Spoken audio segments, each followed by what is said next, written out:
যত ভুল করবেন তত শিখবেন। আমি আসছিলাম মালয়েশিয়া থেকে সিঙ্গাপুর টুরিস্ট ভিসায়। আমি বাসের টিকিট কাটছিলাম না, যে আপ ডাউন টিকিট এসব কিছু করছিলাম না। হোটেল বুকিং দিয়ে চলে আসছিলাম। কারণ আমি থাকি পেনাং, অনেক দূর, আমি ফ্লাইট নিয়ে যাবো। তো ফ্লাইট নিয়ে আসতে গেলাম।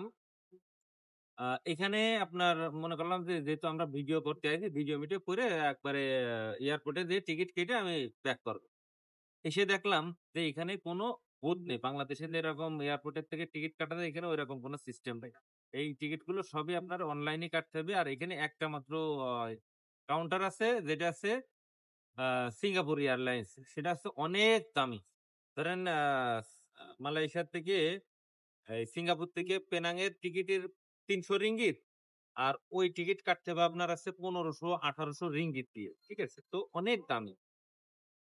এবার আমরা কিভাবে টিকিট কাটবো? সেটা হচ্ছে, চলে যাবেন আপনারা এগোডা নামে একটা সফটওয়্যার আছে, ওইটা ডাউনলোড দিবেন। ঠিক আছে? আরো অ বিভিন্ন সফটওয়্যার আছে। তার ভিতরে এগোডায় রিঙ্গিত হিসেবে টাকা কাটা দেওয়া যায় সহজ। ওখানে যেয়ে আপনি আপনার আছে সিঙ্গাপুর টু পেনাং সিলেক্ট করবেন। অপশন আছে সিঙ্গেল এন্ট্রি, মানে একজন সিঙ্গেল পারসন সিলেক্ট করবেন। করে বুকিং দিয়ে দেবেন, দিয়ে টাকা দিয়ে দেবেন। একদম সহজ।